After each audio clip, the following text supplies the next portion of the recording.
guys, I'm so glad you made it back to my YouTube channel. Remember how I told you guys that I'm always going to be absolutely transparent with you guys about my journey as a creative?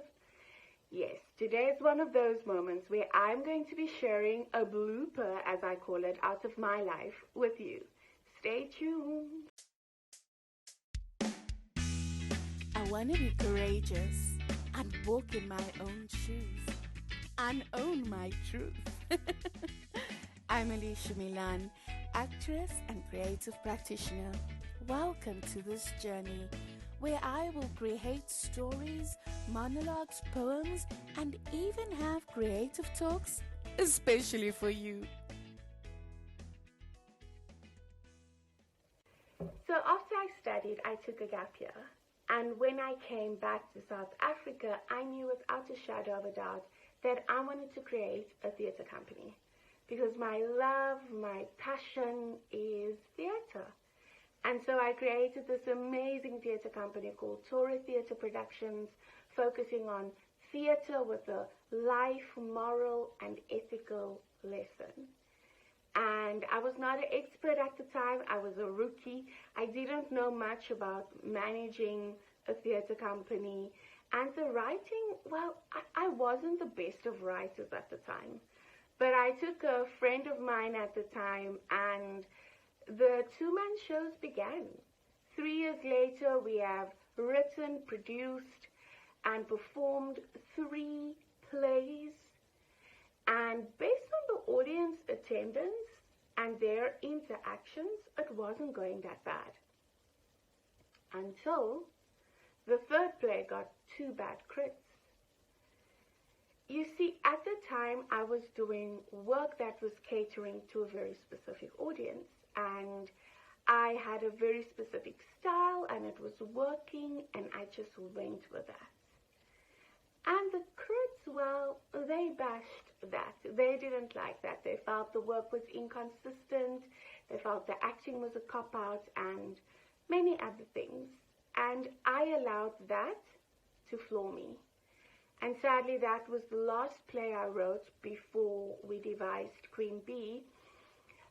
But I think, you know, if it wasn't for my mom passing and the play Queen Bee being devised under supervision or guidance of such a successful and well-known and experienced theatre maker, I wouldn't have created the play. So the last play that I actually written and produced was that one. And I allowed those 2 crits to just get the better of me. You see, my plays was very special to me because it was a community project. It was a family affair. I mean, my mom and my dad were the only funders. My mentor always ensured that I got a good deal on the rental of the venue. My sister managed the administration, the bookings, the company, the actors, and my brother-in-law took the photos. My best friend's mom, my mom and dad ensured that the audience were always well taken care of. And those plays taught me everything I knew about marketing and hustling and what it is to get yourself out there and believe in your product and sell it irrespective. And the audience, oh my gosh, they were just amazing. Whenever we were done with the one play, they were asking, when is the next play? And I had a ball of a time. I enjoyed myself because I knew at the time that I wanted to entertain people and I wanted to motivate people. But yet, I allowed the critics to get the better of me. You see, what I didn't tell you is that even though 2% of the audience was seated and had something negative to say about it, 90% of the audience was standing.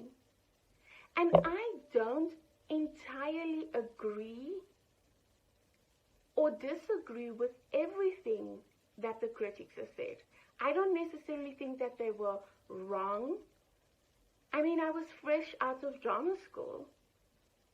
But thinking back, I would have responded differently to myself internally.